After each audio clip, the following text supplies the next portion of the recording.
Throughout history, we have seen many video game characters going through some intense moments. Isaac Clarke, a systems engineer diagnosed with dementia that single-handedly stopped a necromorph infestation. And Silent Hill. Basically hell. My name is Midnight and today I'm going to analyze Isaac Clarke and see if he could survive inside Silent Hill. You might be wondering, Midnight, why won't you put Isaac Clarke from Dead Space inside Doom's Hell, Halo's universe, Metroid's universe, Dante's Inferno, etc, etc. Dead Space and Silent Hill have a little bit in common, and that is that they approach mental issues inside the game. Like, if you didn't know, Isaac Clarke has dementia and schizophrenia and has mental issues in Dead Space. And in Silent Hill, well, basically, if you have played Silent Hill, you know that Silent Hill touches mental issues very frequently. So without further ado, let me tell you that my pronunciation is god-awful, and that is because I am Mexican. Me gustan los taquitos con frijoles. And so follow me on Twitter because I am Mexican. Isaac Clarke is a ship systems engineer working for the Concordance Extraction Corporation, or CEC for short. He was sent with the USG Kellion to investigate a distress signal sent by the USG Ishimura. At the time when Isaac Clarke arrived at the USG Ishimura, he knew something was wrong, because the USG Ishimura wasn't responding to the messages from the USG Kellion, and inside the Ishimura there were no crew members to be seen. And so when Clarke and company were investigating inside the ship, hell happened. Necromorphs invaded the ship and killed every single teammate Isaac Clarke had. And so by himself, Clarke fended off hordes and hordes of endless necromorphs inside the USG Ishimura. And let me tell you that Isaac Clarke is not a soldier. Yes, he works with the military as a ship systems engineer, giving maintenance to ships, etc, etc, but he's not a soldier. He doesn't wield a gun, he doesn't fight like a soldier, and he doesn't have great stamina. But still, he has the abilities and the intelligence to be able to survive inside the USG Ishimura overrun by necromorphs. And how did he did that? Well, Isaac Clarke doesn't wield a gun, but he has the plasma cutter. That is a tool that engineers use inside Dead Space. It can be used as a gun, but its primary use is for engineering work. Isaac Clarke was able to survive the USG Ishimura that was overrun by necromorphs, was able to survive Dead Space 2 and was able to survive Dead Space 3. He created a red marker and destroyed the same red marker in Dead Space 2, and in Dead Space 3 he survived the revolution by the unitologists, basically bombarding and making a making a red marker explode at the center of a big city and infecting all the city with necromorphs, and he was able to survive that city, get it out of the city, etc, etc. Isaac Clarke has the abilities, the distress, and the mental prowess to be able to think his way around the necromorphs and kill them, block them, seal them, etc, etc. Isaac Clarke is very intelligent, and even though he is not a soldier, he has a distress and mental prowess and physical and psychological prowess to be able to withstand the pressure of fighting necromorphs and not getting crazy. But the events of Dead Space 1, a red marker, the red marker that was in Aegis 7, contacted Isaac Clarke through signals, and those signals made Isaac Clarke to have or to get dementia. And what do I mean by that? He started having hallucinations about Nicole, necromorphs and markers, and the Brethren Moon, etc, etc. Ever since that red marker contacted Isaac Clarke through signals, telekinesis, I don't know how to say it, Isaac Clarke has been diagnosed with dementia. And he is diagnosed with dementia because at the beginning of Dead Space 2, we know that Isaac Clarke was saved by the government and he was put in behind the cell because he was, in quotes, a criminal. But no, the government wanted Isaac Clarke to create a red marker with the knowledge of the red marker that sent him through signals, etc, etc. I think I've made very clear on why I think Isaac Clarke is a badass. He killed a lot of necromorphs, he's fended off endless hordes of necromorphs inside the USG Ishimura all by himself, not being a soldier, not having training. He did all of that with his instincts. Now that I think about it, he should have been a soldier because he has what it needs to be a soldier, honestly. But then, this video is not about if Isaac Clarke could survive inside Dead Space because, well, he survived Dead Space 1, 2 and 3, and he did it very well. This video is about if Isaac Clarke could survive inside Silent Hill, and so now I'm going to touch a very complex topic and complicated, and that is how Silent Hill works. Silent Hill works with distorting your perception of the city and parallel dimensions. The town Silent Hill creates alternate planes of existence that coexist with the real world, and also at the same time it messes with your perception, what you are perceiving in your surroundings. In the real world you might be in a room full of flowers, but in the other world your perception is perceiving that you are in a room full of babies that are dead or something. That is Silent Hill. It either transports you into another plane of existence but inside the real world, or it messes with your perception. There's two theories about it, and many more. But anyways, could Isaac Clarke survive inside the events of Silent Hill? As I said before, Silent Hill transports you into another plane of existence that still exists inside the real world. For example, you enter Silent Hill, you will go into a coffee shop, but Silent Hill then transports you inside the coffee shop but to another coexisting world. You're in the same coffee shop but with different chairs, etc. There's no people there, there's only monsters, etc, and or it messes with your perception. That's the same thing, because either transport you to another coffee shop or you perceive that the coffee shop is changing. Silent Hill is not the same for everyone. Each and every person perceives Silent Hill very differently. The only similarities between people Silent Hill is the fog world, the other world, the nightmare world, and the monster. But the monsters are not the same either. Like for example, in Silent Hill 1, 2, and 3, 4, Homecoming, Downpour, Shattered Memories, etc, all of the monsters are very different, with the exception of Pyramid Head and the nurses. But in each and every Silent Hill there are very different monsters. And this is going by the fact that Silent Hill projects your most darkest memories and secrets from inside your heart into reality, and it projects them as monsters. That's another thing I forgot to mention. The only way to enter Silent Hill is because Silent Hill talked to you, because you had the very dark secrets or memories inside your heart. Like for example, killing a dog, killing a person,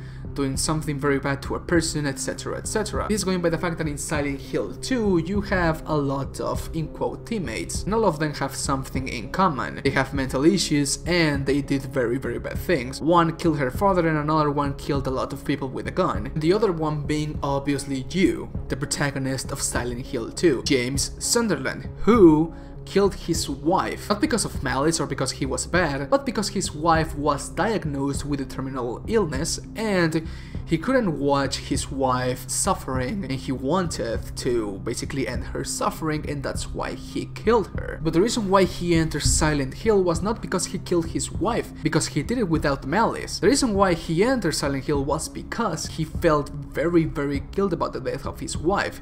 His wife haunted him in his dreams because he couldn't come to terms with the death of his wife, and the guiltiness was killing him inside. So Silent Hill led him inside. Silent Hill is a trial. It's not infinite. Yes, it has monsters and a lot of puzzles, but it's not infinite. It's a trial that you yourself need to beat. For example, the protagonist of Homecoming felt very guilty because of the death of his brother. That was his fault, and he felt very guilty about that. But at the ending, when he kills God, it is revealed that God, in quotes God, was his little brother all along. And at the time he founded, in quotes founded, his brother inside Silent Hill, he came to terms that his brother was dead, and that it was his fault, but he came to terms with that guiltiness, and so he beat Silent Hill. He beat the trial. Yes, there are a lot of endings, but that's the good ending in a sense. The way James Sunderland beat Silent Hill was by coming to terms with his wife. Yes, it was his fault, but he came to terms with it. Basically, the way to beat Silent Hill is coming to terms with your dark memories and dark secrets. Coming to terms with your own demons. Coming to terms with your own self. That is why Silent Hill is a trial. Yes, it has monsters that want to kill you. Not everyone can beat Silent Hill because obviously your dark secrets and memories are portrayed as the form of monsters that want to kill you, and those monsters are very grotesque and powerful, and the puzzles are outright impossible to do because nobody will take the time to do those kinds of puzzles where monsters are trying to kill, when monsters are trying to kill you at the same time. It's impossible, god damn it. Same Silent, what were you thinking when doing this goddamn game? Is so difficult. But anyways, that was my explanation on how Silent Hill works. If I am correct, then then go on with the video. But if you think I'm incorrect, please go down in the comment section and type in your answer on why I am incorrect, and please let me know clearly how does Silent Hill works, because I don't even know how it works. Nobody knows how it works. It's so complex and complicated to understand. But anyways, let's answer the question if Isaac Clarke from Dead Space could survive inside Silent Hill. Now, why am I doing this video? The only reason why I'm doing this video of Isaac Clarke inside Silent Hill is because Isaac Clarke reminds me of the protagonist of Silent Hill 2 and Silent Hill Homecoming. The only reason why Isaac Clarke went with the USG Kellion into the USG Ishimura was because in the USG Ishimura was his girlfriend Nicole, and he wanted to know if Nicole was alright. Spoiler alert, she was already dead. And yes, Isaac Clarke has dementia. He has mental issues not because of the necromorphs and the physical and psychological trauma of going against very intense monsters, but because of the red marker that sent a signal to Isaac Clarke's head to create a marker, to know about the marker, and well, since then, his brain was marked, his brain was touched, quedó tocado en español, maldita sea, and so he had dementia ever since. And throughout Dead Space 1 and 2, Dead Space 3 not, because in Dead Space 3, basically Nicole is forgotten by Ellie. I hate that woman.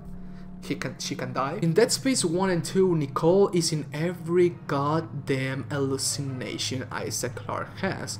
Isaac has 3 types of hallucinations: about markers, about necromorphs, and about Nicole. And the hallucinations of Nicole are the ones that can harm Isaac Clarke. In the real world, there have been people with mental issues, with dementia and schizophrenia, that have died because the hallucinations they were having were so intense that took physical form and harmed the mind of the affected. The hallucinations took physical form and harmed them. And there's people that have died by that. Yes, it sounds very, very crazy, but it is a fact. And so in Dead Space, Isaac Clarke has been harmed by Nicole, that is a hallucination, and in Silent Hill, as I said before, Silent Hill messes with the perception of the character. Like for instance, in Silent Hill 1, in one of the endings, Harry was inside the car all along, so everything inside Silent Hill 1 that happened in the mind of Harry, and he died because of that. Everything was happening in his mind, but it was so intense,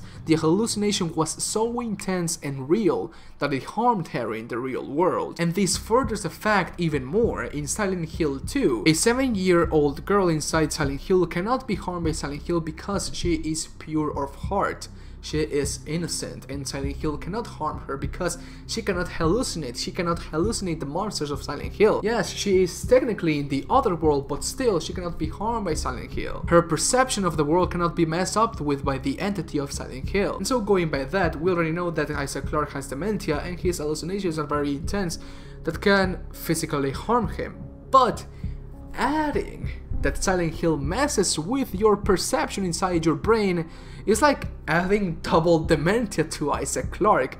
The hallucinations will be very intense, or the monsters will be very powerful and intense to Isaac Clarke to handle. And basically I will say, oh, and that's game over for Isaac Clarke, but that's not it. As I said before, Silent Hill is about coming to terms with the things you have done in the past, but at the same time surviving the monsters and solving the mystery inside the puzzle Silent Hill is giving to you. Basically beating the goddamn trial. But as I said way before in this video, Silent Hill is different for each and every person. Everyone perceives Silent Hill differently. That's with locations, scenarios, and monsters. As I said before in Silent Hill 1, 2, 3, 4, Homecoming, and Downpour, the monsters each and every person perceives are very, very different. So in this case, Isaac Clarke will perceive monsters as necromorphs, and Isaac Clarke has beaten necromorphs. Yes, necromorphs are not zombies, they are monsters. Zombie monsters, aliens that do not die with a shot in the head. They die by severing all of their limbs or by giving enough damage to their necromorph biomass. But still, Isaac Clarke will have to fight against necromorphs and do a lot of puzzles and beat the trial. This will be basically Dead Space all over again, but the reality will shapeshift every so and then. He will go into the fog world, do some puzzles, etc, etc. The only difference with Silent Hill, Dead Space, and Dead Space is that in Dead Space, necromorphs are not infinite. Necromorphs need a host to be able to become basically necromorphs, but in Silent Hill, Dead Space, or the other world Dead Space from Silent Hill, The necromorphs will be infinite because they are monsters that you are perceiving and are created out of nothingness. So in this case, Isaac Clarke will have to go against limitless hordes of demons. Doing a lot of Doom videos have been going through my head. He will have to go through limitless hordes of necromorphs, do a lot of puzzles that are outright impossible for a normal human, and beat the trial. Come to terms that Nicole is already dead. Come to terms that he has red marker knowledge inside his brain, because if you have played Dead Space 3, Isaac wants nothing to do with the markers. He hates the markers so much. The markers have ruined his life. So he has to come to terms with all of those three things to be able to beat the trial, while fending off necromorphs and doing puzzles and puzzles and puzzles. And you might be wondering, hey Midnight, that's outright impossible for Isaac Clarke to do. And I will say that no, Isaac Clarke was able to beat the events of Dead Space 1, Dead Space 2, Dead Space 3, so he knows his way with the necromorphs. He has a lot of experience with dealing with necromorphs and by doing puzzles, because in the USG Ishimura, in the ships Isaac Clarke went in Dead Space 2 and 3, all of them were wrecked to smithereens, so he had to basically do a lot of puzzles with wires. Ow, my elbow. Do a lot of puzzles with wires, hack into systems, hack into doors, elevators, etc, etc, and that is way more difficult and harder than doing some puzzles that require like logical thinking. Because if you didn't know, Isaac Clarke graduated with honors in college, so he was a very smarty boy. And so basically Clarke's survival is to be able to use his experience against necromorphs to kill the necromorphs, use his experience as a smarty boy to outsmart puzzles, and come to terms with the most traumatic things of his life: the death of Nicole, necromorphs, and the markers. And let's put it simple, Harry, James, and Heather, that were normal civilians, were able to beat Silent Hill. Normal civilians. The guy from Homecoming was an army marine, and the guy from Downpour was, I don't remember, but he was very badass. And my final conclusion is that yes, Isaac Clarke, the protagonist of Dead Space, the ship system engineer diagnosed with dementia, the guy that fended off endless hordes of necromorphs inside the USG Ishimura, the guy that created the red marker and destroyed that same red marker, the guy that survived a revolution and an endless horde and infection of necromorph inside a city. Yes, that guy, the guy with the EVA suit, the engineer. Yes, he is able to survive the events of Silent Hill.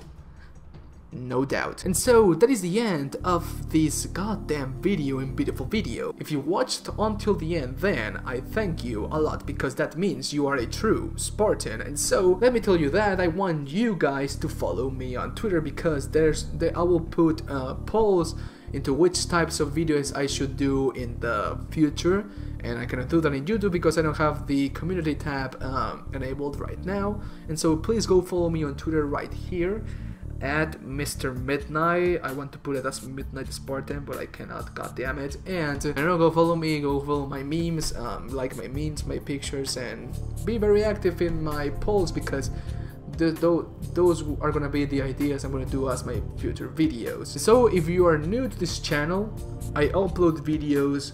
I'm trying to do it once a week because I have to go to school, and I take a lot of time at school, going from 12 p.m. to 9:30 p.m. So yes, most of my day I'm inside school, so that's why I'm only uploading one video a week, whereas before I uploaded 3 videos a week. So oh my god, that's a very big change. But in the future I'm going to try to upload at least 2 or 3 videos a week. And okay, that is all.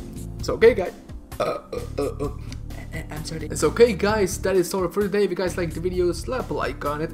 Greatly appreciate it. I'll see you guys in my next video. Bye bye, take care, and I love you very much. Thank you for watching, guys. I really do appreciate it. Bye